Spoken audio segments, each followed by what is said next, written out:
in the group chat, I was able to go through that. Okay. So, two reasons that, Um, yes? I wasn't able to well, I didn't get the credentials for the last class, so I'm lost as to the book and everything that would be reiterated from last class. My apologies. Okay, so the major text for this class is The Dragon Can't Dance by Earl Lovelace. And I think it's a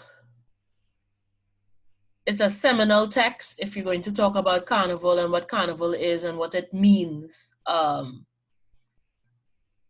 sociopolitically, economically, and spiritually.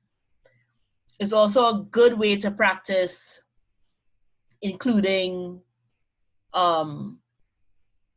source material in your own writing, quoting, summarizing, paraphrasing, which would be extremely vital when you are writing research. You need to know how to quote, paraphrase, or summarize, and when to do which to get the desired effect. So that's also another key reason to use it. Apart from my horrid bias, because I'm overtly biased, I love Earl Lovelace. I think everyone should read Earl Lovelace. If you're from the Caribbean, you should read Earl Lovelace. And so this is my way of sneaking in an Earl Lovelace text to make everybody read Earl Lovelace at least once in their lifetime if they've never read him before. But it covers a wide range of cultural practices in Carnival through a narrative form. Gets us thinking on a deeper level of what Carnival is, what it means, and starting to theorize on these kind of things.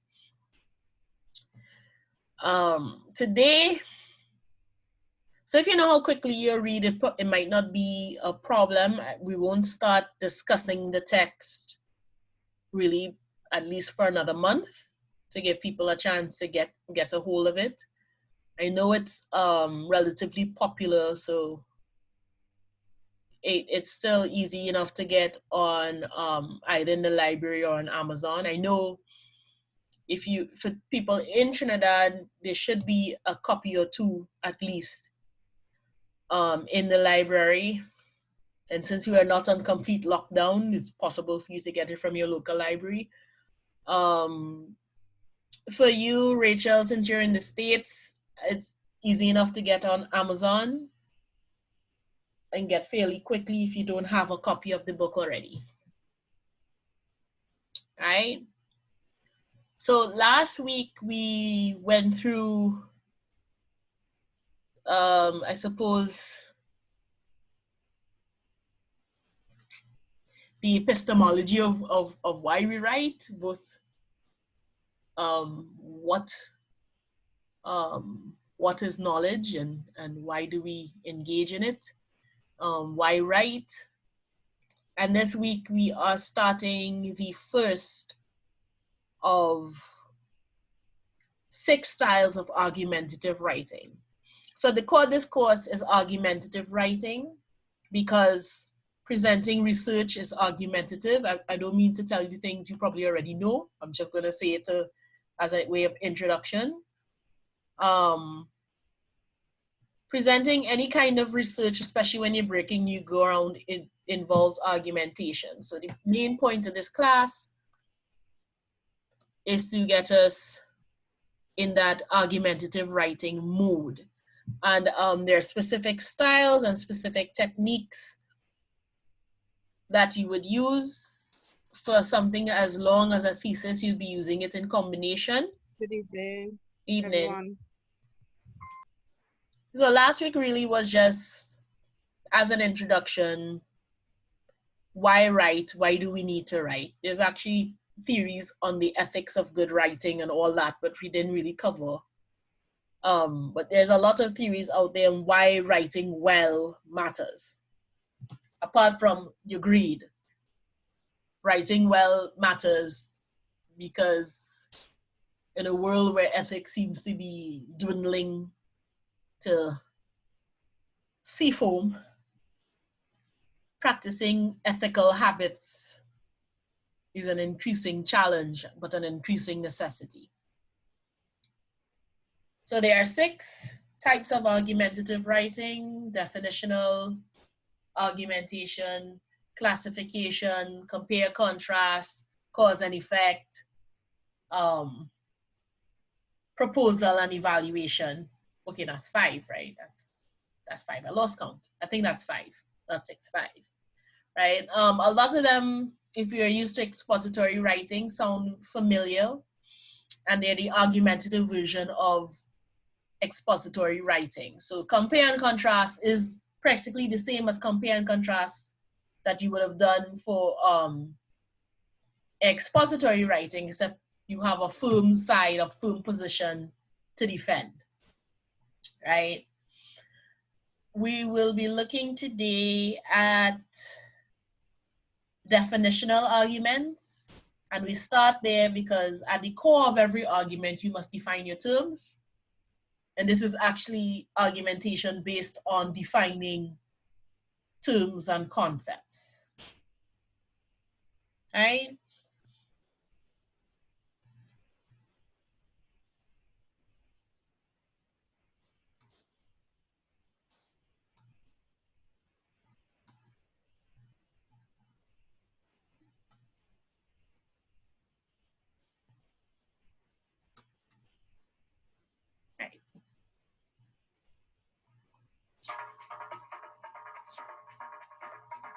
Yeah, I don't know why you still have music on. Okay, so I don't believe I didn't take off the music just now. Let's do that again, because that music is, while it's lovely, it's not actually required. There we go. Let's try that again. So today, as we discussed, we're looking at the first of the 5 as a definition argument.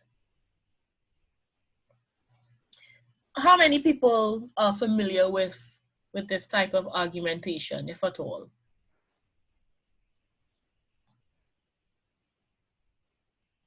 No? Okay. Not surprising. My pet peeve, writing is treated as an afterthought in most programs.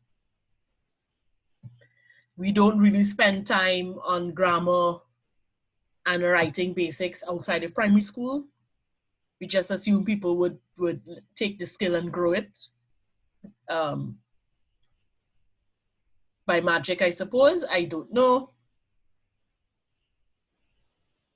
So looking at writing in a formal way is not exactly common or expected. Today we're looking at definitional arguments.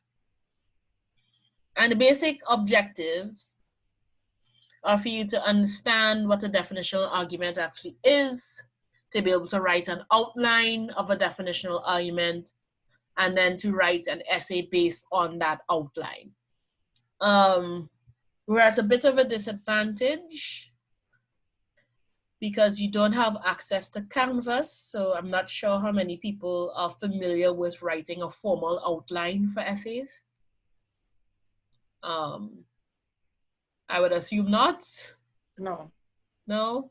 So you'll try and go over a formal, what a basic outline looks like. And I start with the 5-paragraph essay because you can expand a 5-paragraph essay ad infinitum.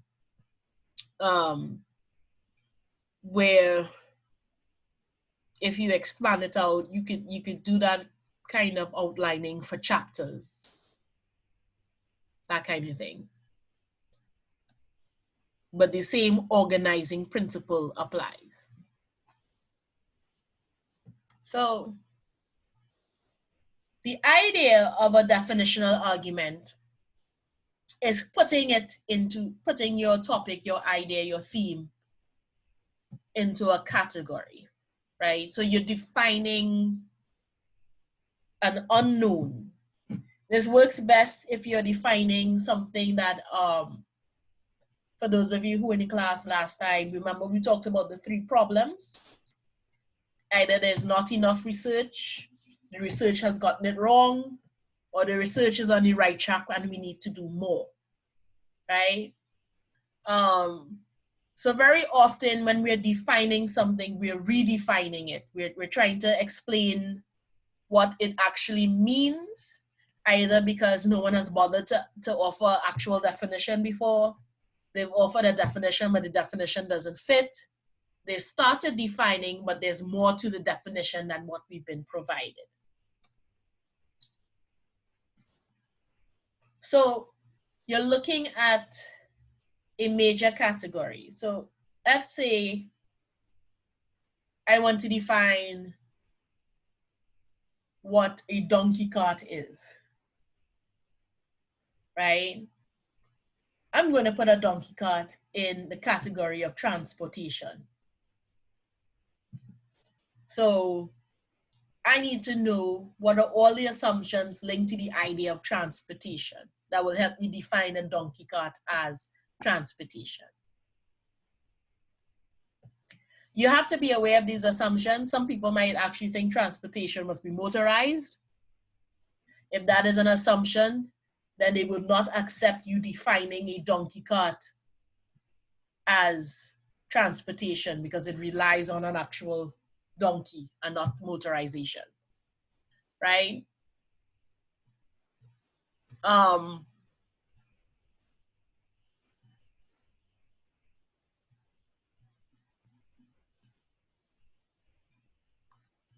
Do not try to define something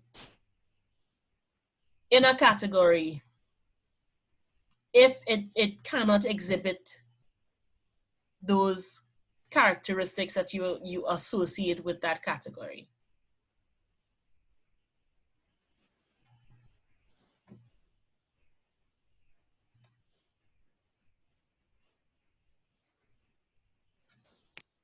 So really, when you're defining something, you're placing it in a category. Might be a new one, might be one people already know, but the item itself has not been defined. We cannot pin down what the item actually is. And of course, at this level, we're talking about abstract things. We're not talking about tangible, non-contestable things.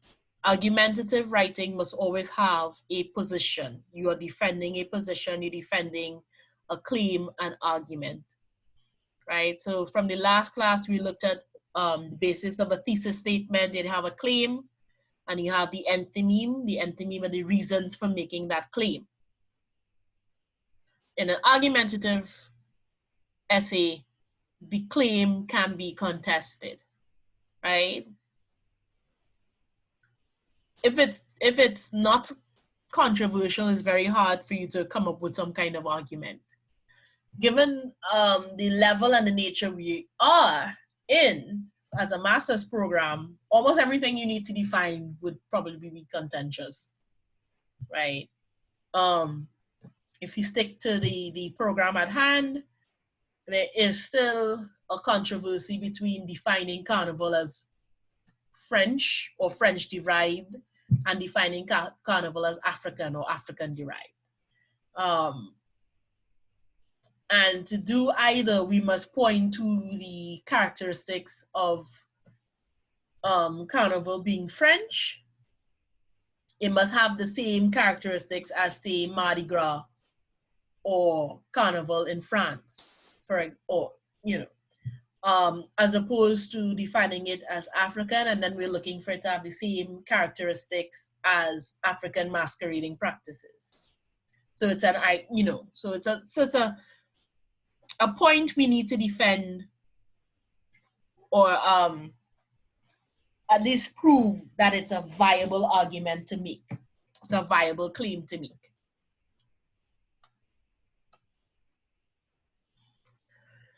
So there are 2 types of definitional argument: simple categorical argument and a definitional argument, right?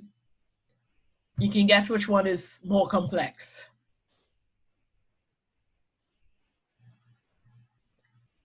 So for the simple categorical,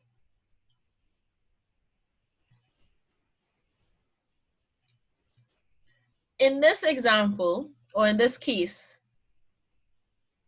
there's only one contestable term.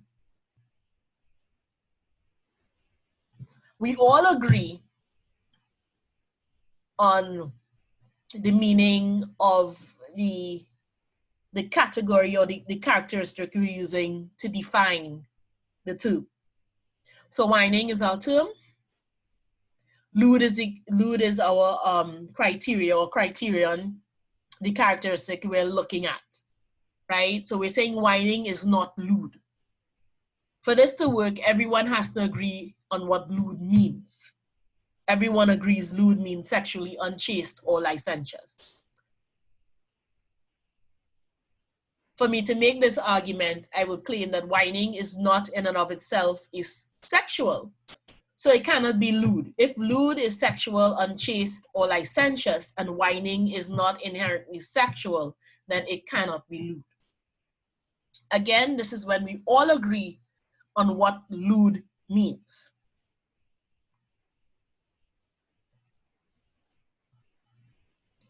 As opposed to a definitional argument where everything is up for grabs. So if we're saying whining is not lewd, this is our claim.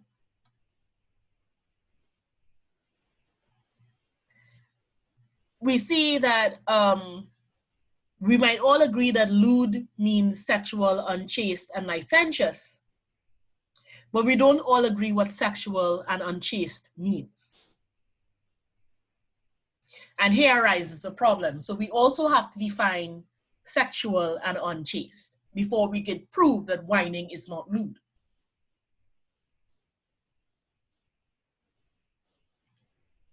To do this, we have to come up with our match criteria.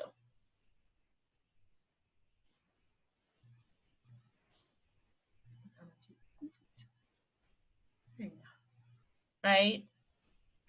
So when we're doing a definition, aligning our item with a larger category, we want to come up with specific criteria that it needs to meet for that item to be in that category.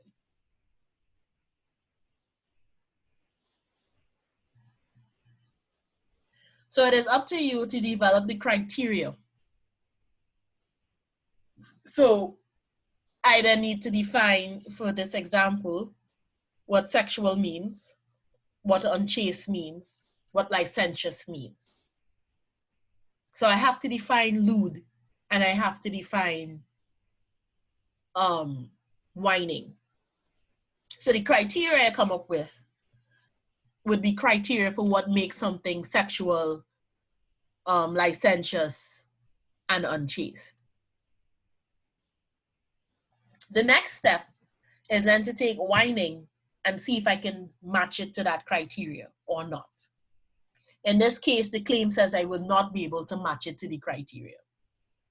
So once I come up with all the reasons something can be sexual, unchaste, and licentious, I then try to see if whining meets any of the criteria for being sexual, unchaste, or licentious.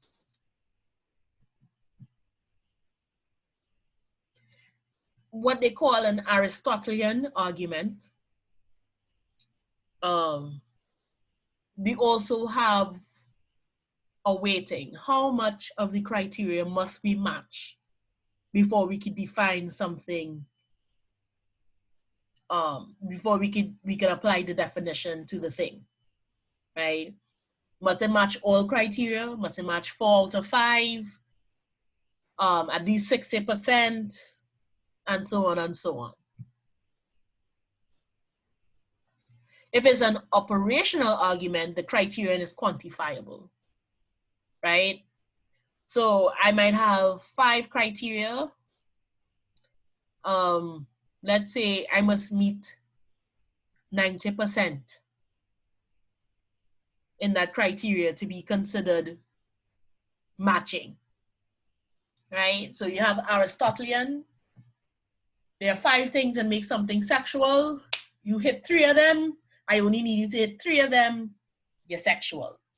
Operational, I need a certain percentage or a certain measurement. And then I can say, okay, yeah, so for hurricanes are a good example then of operational arguments. You must meet certain measurements to go from Cat 1 to Cat 2 and so on and so on and so on. So the criterion are clearly defined in terms of quantity.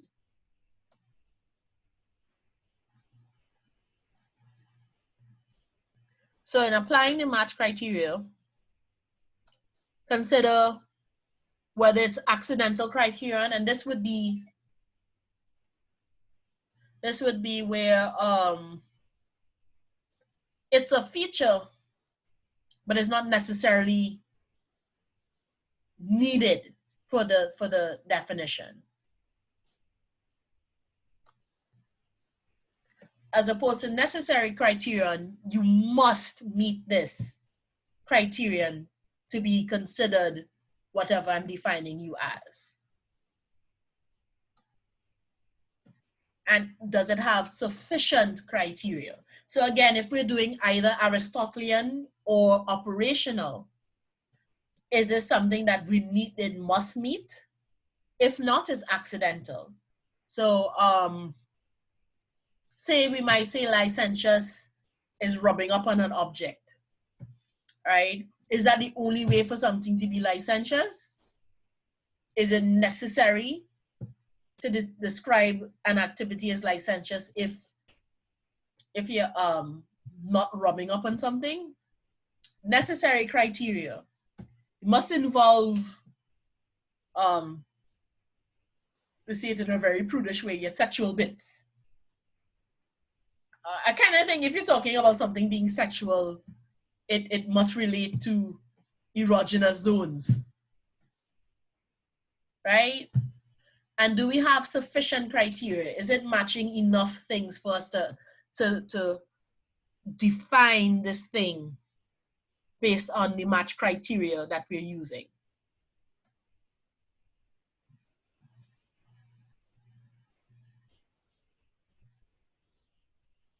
I always, every time, and this is going to be like a broken record, every time we talk about argumentative modes, I will stress paying attention to the assumptions, right?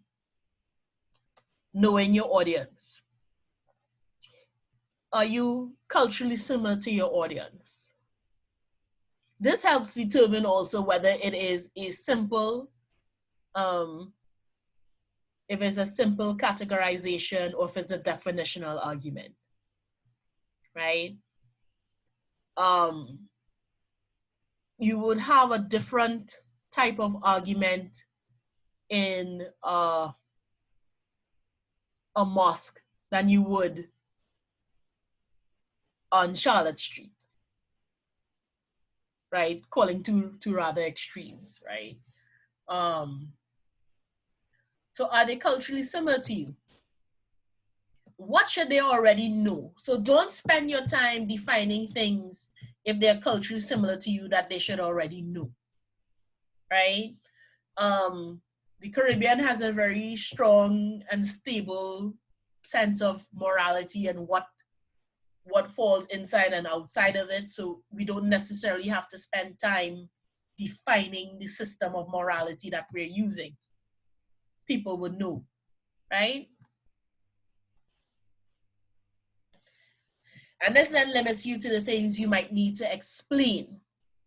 You know, with a definitional argument, remember, you're picking a side, and hopefully you're defining something that has been misdefined or not defined at all. So you have to determine why, what, how, where, what don't people actually know? What do I need to explain to sell this definition? So let's look at organizing your arguments. I hope if you have questions, jot them down and we'll go through them after the presentation. Okay? If I'm going too fast, let me know. Otherwise, we will cover the conversation, we'll cover the questions at the end. Right?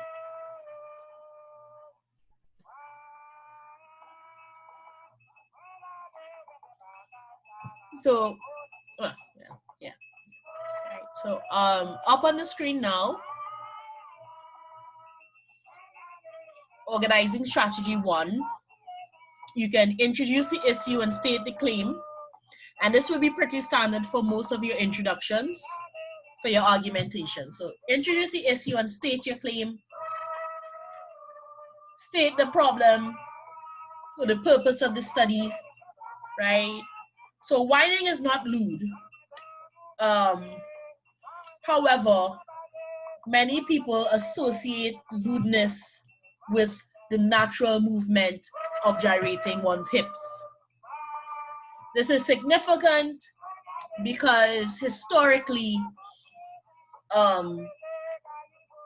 people of non-European descent have been painted as immoral and lewd because our cultural practices do not fit into European practices. We must lift this stigma from us by re-examining our cultural practices and redefining them as expressions of who we are and what we believe. Background to the problem, well, I kind of gave you the background to the problem already. The idea that as a former colonial state, because of hegemony and hegemonic practices, most things associated with non-European practices were demonized. And this was to gain control or maintain control over the population by having them assimilate as much as possible to European culture. And then I state my claim on thesis. Whining is not lewd because it is not overtly sexual. It's not inherently, sorry, not overtly, inherently sexual, licentious, or I forgot what the third word was.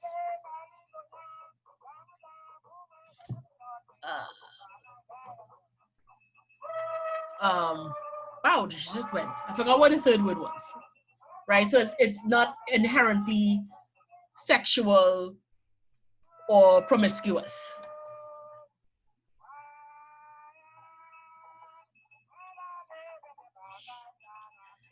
And then your first paragraph, body paragraph, you will present your criteria.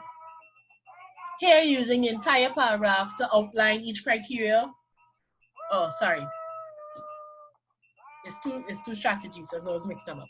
Here, you're spending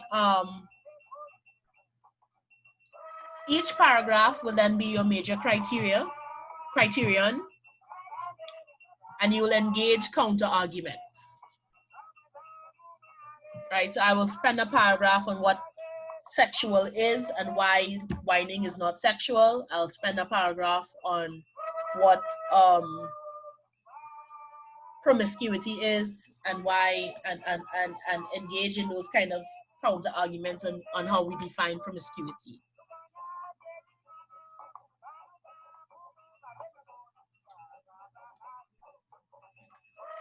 In the next section, so if you're looking at a 5-paragraph essay, your first 2 body paragraphs would be defining your criteria. In the 3rd body paragraph, you would then match whining to your criteria or show how it's not matching your criteria, right? So as you say here, you can restate your thesis or claim so that it transitions into the actual definition that the major point of your argument is to define it. Then you show how it either matches or not, or does not match the criteria you already laid out. And again, engage counter arguments.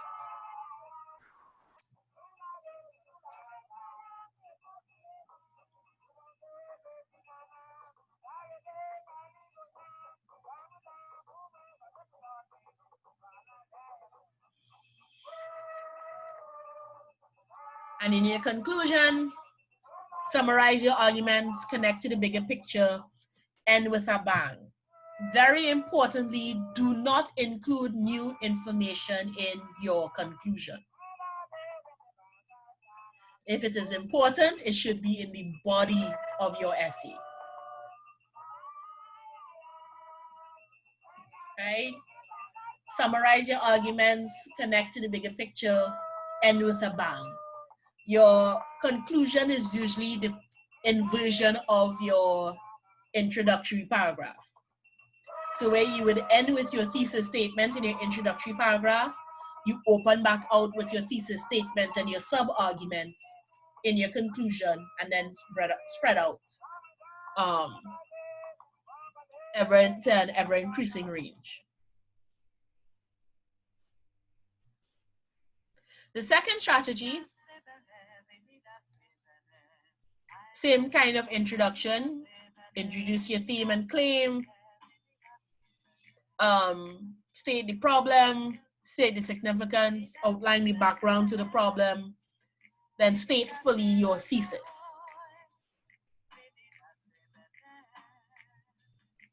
The difference with this strategy is that you will spend each paragraph with your match criteria argument. So in each paragraph, you will outline the criterion and show how your topic does or does not match that criterion. You will engage opposing arguments. This could be in a separate paragraph by itself. It could be at the end of each paragraph.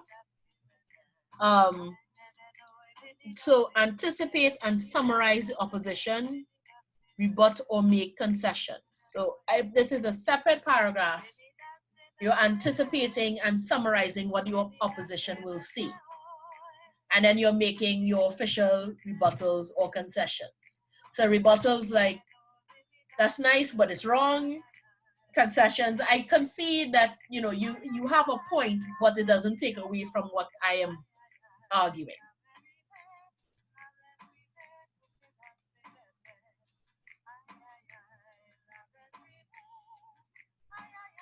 And then you will conclude. So this one, slightly different organization. In the first one, we outline all the criteria.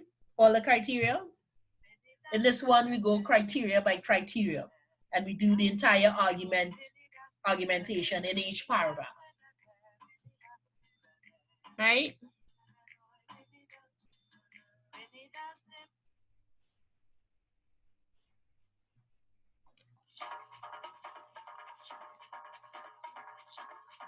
So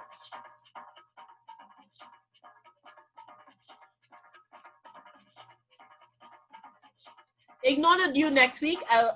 If we're still having issues with Canvas, I might delay the due dates, but this is to get you in the practice of planning your argumentation and getting familiar with each style of argumentation.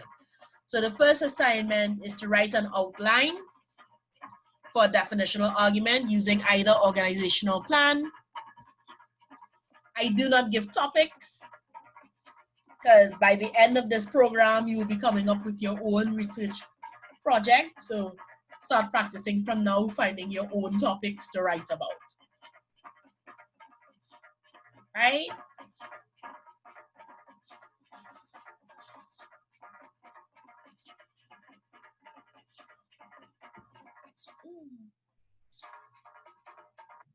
All right. So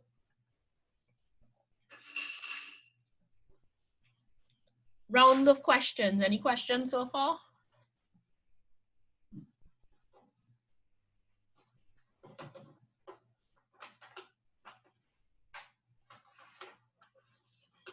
Don't forget to unmute yourself if you have any questions.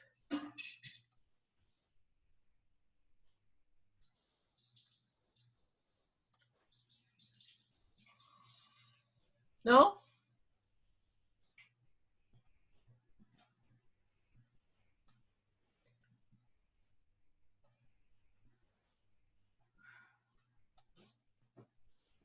Hi. Yes? Hi, Roxanne. I didn't get the last part of the assignment for next week. I got up to organizational. Um, Because I was listening to you. yeah, so Sorry. you're just writing an outline for a definitional argument based on your own topic using either organizational strategy. Okay. Right. I highly recommend, if you have a vague idea of what you want to do for your thesis, or if you've read the text for this class already and you have a general idea of what you might want to write in your final paper, practice with that. Okay. Thanks.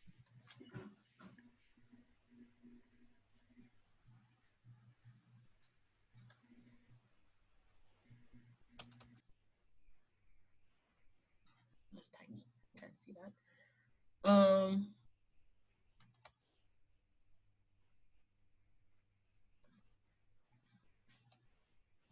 Does it have to be one of the two that you just mentioned, or it could be like any topic? Those two that you mentioned are just like the preferred ones, or? For the topic? Yeah, for the topic for the assignment that you just gave us. You can use any topic. The organizational layout, use either of those two, but you can use any topic that you want to define, right? So there are tons. Think of anything abstract. If you want to focus on Carnival, think of ideas in Carnival that are somewhat abstract that you think you can define. At this point, having detailed research is not mandatory because you're now starting. Most of you, this is your first year, so you probably won't have detailed research that you can just pull from. However, if you find there's a topic you want to define and there's some articles you can lay your hand on and give a cursory reading at the very least to give you an idea of how to define it, that's fine, right? Doesn't have to be on Carnival, it could be on anything. Of course, this is Masters of Art in Carnival Studies, so if it's on Carnival, it's a win-win. Does that answer your question? Yeah, it does, thanks. Okay. So, most of you said you were unfamiliar with the basic essay outline. Correct. So,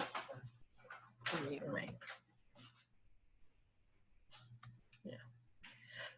So this is very generic, basic, how to write an outline, right? So the idea is you start with your thesis statement. You do not have to outline your introduction. You do not have to outline your conclusion. You are only outlining the body paragraphs. Now, this is based on a 5-paragraph essay. And it is quite fine while you're learning to outline to just do an outline for a 5-paragraph essay. As your projects grow from 2 pages to 5 to 10, whatever, you will find that you can use this template to plan out your entire project. Paragraphs become sections or chapters. Each of the subpoints under the paragraph then become paragraphs themselves, or sections if you're doing chapters, and so on and so on. So it's something that can exponentially expand depending on the project that you're doing. So really, I can just show you the first paragraph, and this will be repeated for all 3 body paragraphs. So you start with your thesis statement, your claim, and your end theme. Make sure that's clearly stated. It is a qualified claim. The reasons for that qualified claim are logically associated with the claim, right? And then each topic sentence comes out of your end theme. So if we're using the example again, whining is not lewd because it's not over inherently sexual or promiscuous. Then my topic sentence might be, while whining involves gyrating the pelvis, that in and of itself is not a sexual act. That's my criteria. I list out what the criteria is for that. So each criteria then I can break down into 3 main points, sub-points that support that topic sentence. So your topic sentence is like a mini thesis, and it comes out of the thesis statement. Make sure it's a full sentence. And then from the rest, you can jot down phrases, sometimes single words, or whatever. The idea is that if a stranger picks up your outline, that stranger could actually write your essay for you. Pretty close to what you intended. So the benefit of this is that, especially for a longer project, if I plan out my chapters and my pages using this, gather all the information, put it where it needs to go, when I actually have to write, I don't have to reinvent the wheel. I just take this out and I fill in the blanks and I go, right?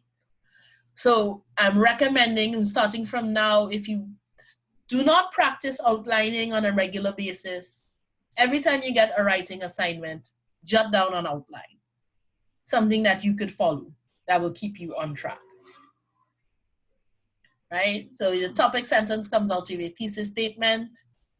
You give the first point supporting your topic sentence, whatever evidence you have to offer, an example, evidence, and example. We aim for generally 3 points per paragraph. It can be 2. If it's 1, it's not developed enough.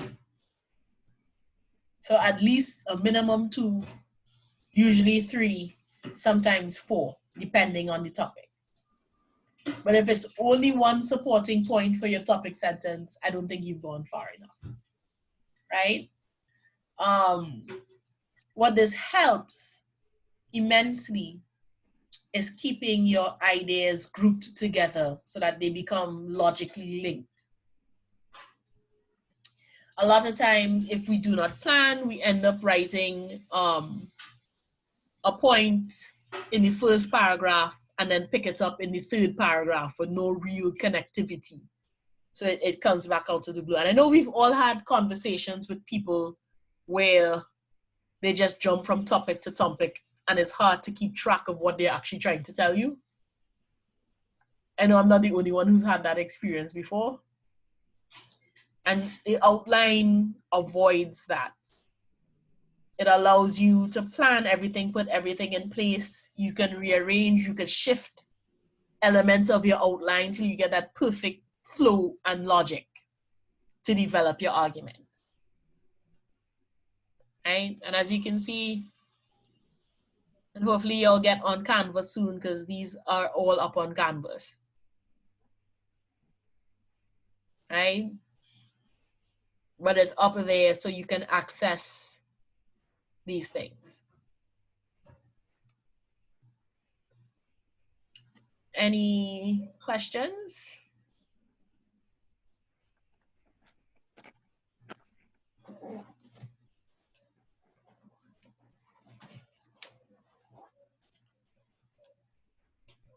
No?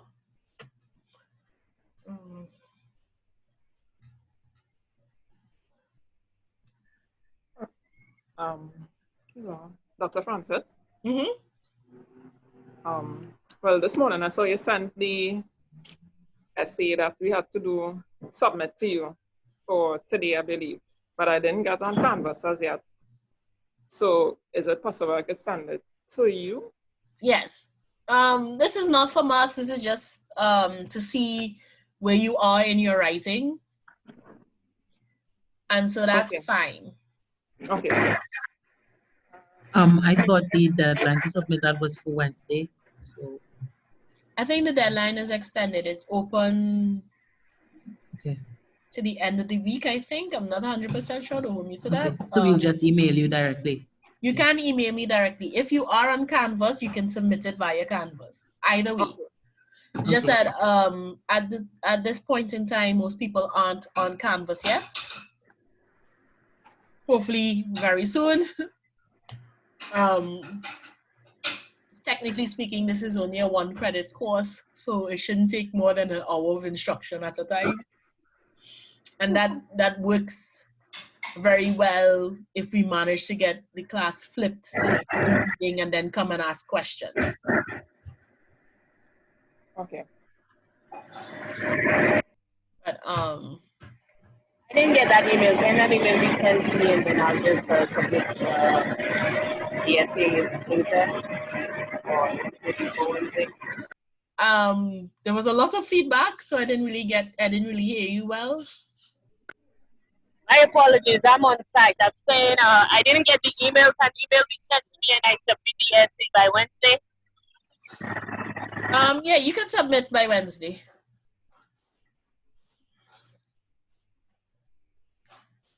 I think that was the question. That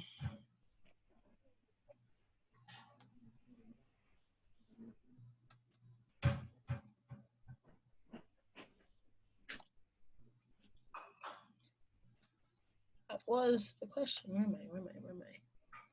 Losing myself.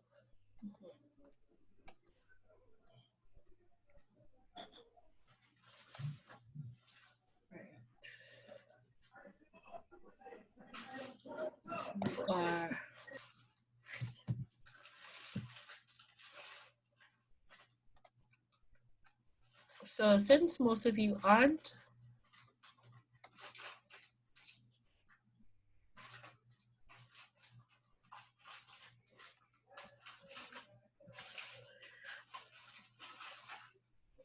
I have 1,000,001 things open, so I'm getting lost. Sorry.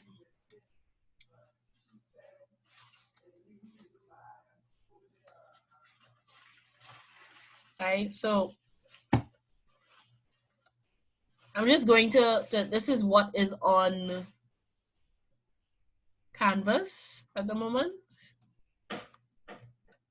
So we talked a little bit about the thesis statement.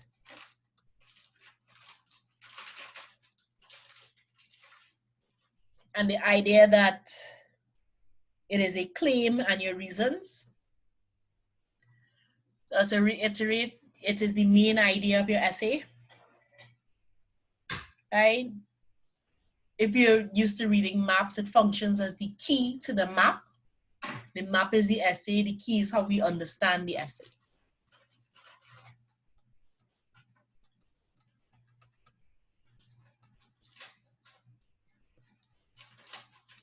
Right, and for us, we are looking at the persuasive. So this is up, when you get on Canvas, you can review this and look at the difference between expository and persuasive. I know, or I should say I I've encountered in the past students who find it hard to make the differentiation between expository and persuasive or argumentative, right? So to remember that you are picking a side. Right, so the example here about the legal age should be raised, that's picking a side.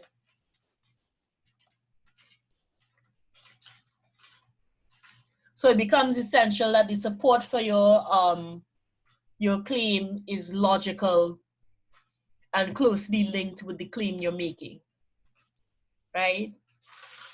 So you wouldn't say the legal age should, of the legal drinking age should be raised because too many teenagers don't know how to pull up their pants. That has nothing to do with anything. It will not be appropriate support, right?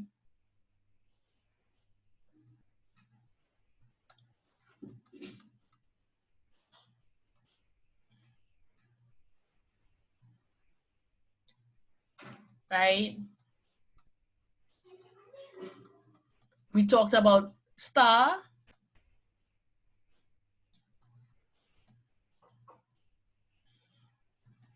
Right? And just an example of the kind of support you would want to use for a claim.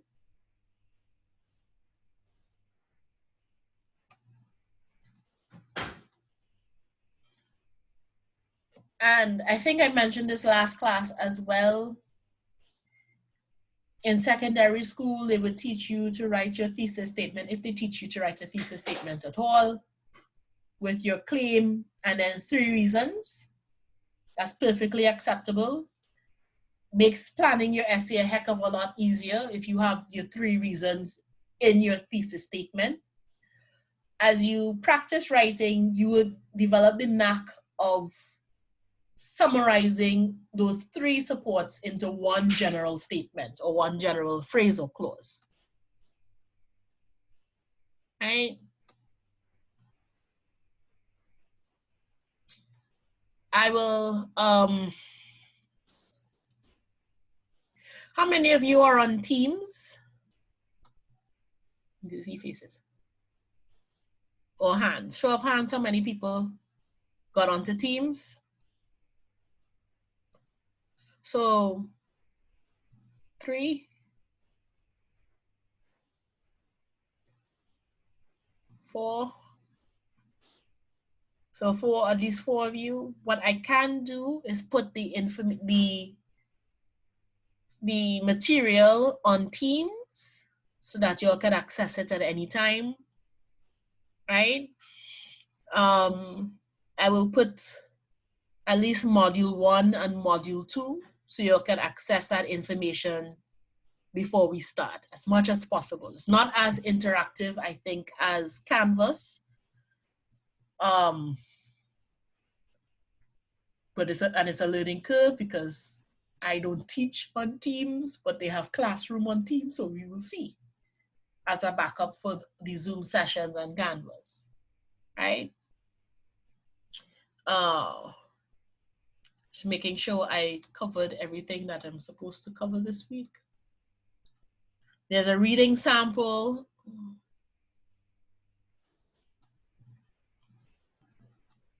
Right, there we are. On a definitional argument. Right, good, that's it. And I would highly recommend Google is your friend. Google is lovely. Though Wikipedia is evil, but Google in and of itself is lovely, right? And so in between now and next week, look up definitional examples of definitional argument. See if you can find some essays that you can read, pick them apart, look for the thesis statement. What is the thesis statement? How is the thesis developed in this argument? What are the match criteria that they come up with, and so on and so on. Start reading to dissect. And as you are reading for your other classes, read to dissect. Don't just read for the content, read for the structure. writing is a two-way, or writing depends on the amount you read as well as practice. So being a good writer, the more you read, the better a writer you become. Don't just read for content, read for how it's written, the structure. How do they get this across? How do they build the argument? Is that effective? Is it not effective? Is it something I want to try? How would I try it with my own argumentation? Does it give me a template or a tool I can use when crafting my own argument? Right? Because that's really how you kind of learn writing by osmosis as well, because we can practice, but the more we expose to other people who have successfully done some kind of argumentation, the better our own writing becomes. Right? And next week is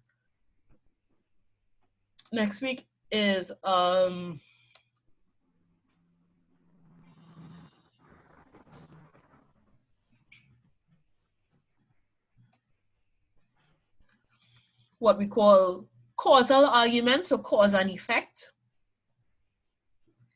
So if you can, look up definitional, try and find examples of definitional arguments, try and find examples of causal arguments. Read through. And I'm going to try and get all that information, at least module 1 and module 2, which would be all the types of argumentation. I'll get that up on Teams as soon as possible, so that we can still flip, read, and then come and ask questions. Right? Okay. Because as you can see, it takes about an hour of discussion. I don't know about you, but if it only takes an hour, that's good, right? It might take longer once we actually start to read the text.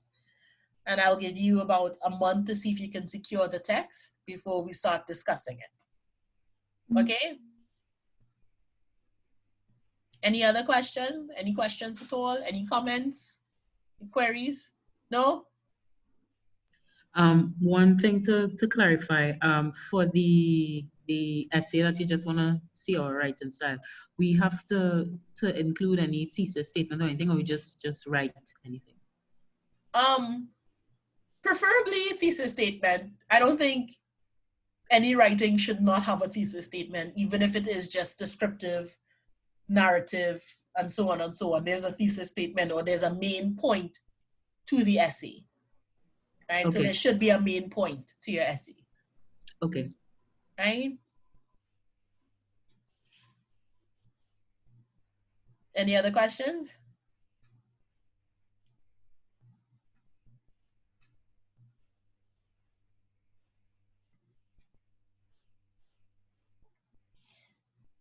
No? So I will leave you with, if you do not have Zoom on your desktop, please download the Zoom app. It makes joining meetings a lot easier. So you don't have to keep going through, well, that would be dating myself to say Internet Explorer. You don't have to go through the internet to get to Zoom, to get to the meeting. So it cuts down on the amount of time it takes to join a meeting. And download Teams. Both of them are free. You can use them on your computer. You could use them on your phone. Though for Teams, I would say get it on your computer as well, because there are a lot of files in the library that you can access and read, including files on criticisms on Dragon Can Dance, right? So one of your upcoming assignments, you need to find 3 articles. I prefer you don't find articles from the library, but from our personal library. If you can bring in new ones, that'll be fine. If you're having trouble, because I know we kind of, our JSTOR is in at UTT is kind of spotty. Sometimes we have access, sometimes we don't. So that's one of the reasons I started the journal, the article library, because these are articles I have access to because I paid. Because I need access, so I paid. So I'm giving you access through my access, right? So for next week, we'll be looking at causal arguments. So that's cause and effect. If you know anything about cause and effect essays, this is arguing a cause or effect, and we'll look at that in a little more detail. If there are no more questions, I will leave you to it. And see you next week, Monday. Don't forget the ID and code are the same for every meeting that we'll be having as a class, because it's a recurring class, so it's the same ID and same code. So don't lose it. Hold on to it. That's the criteria you'll need to log on. Okay? Mom, Dr. Francis? Yes? Mom, Dr. Francis, Yes? Jackie Fields here, can I call you immediately after you log off? Sure. Thank you, ma'am. Okay, will do. Okay. Right. I'll see if I can upload the recording to Teams as well, but it will be on Canvas. Right? So as we go, we record every week, and I will post it on Canvas immediately after class. Okay? Okay. Okay. So I will see you all next week. Wednesday, please God spare life. Wear your mask. Wash your hands. Don't jam up on people. Wait, is next week Wednesday, you said? Next week, Monday. Monday. Monday. The assignment is Wednesday. Yes. Okay. Yeah. So the assignment is, I think actually the assignment is 27th. I think I moved the date. And oh no, that's next week Thursday. Yeah. Dates mean very little at this point. COVID. We just check it and see and double check the dates. Yes. Right. So, and one last thing before I go. If a question jumps into your head 5 minutes after we log off, jot it down, email me if it's a burning question, or make sure and raise it in the next class. Okay? All right. All right. So I'm ending the class now. Okay. Thank you. Bye. Thanks. Bye.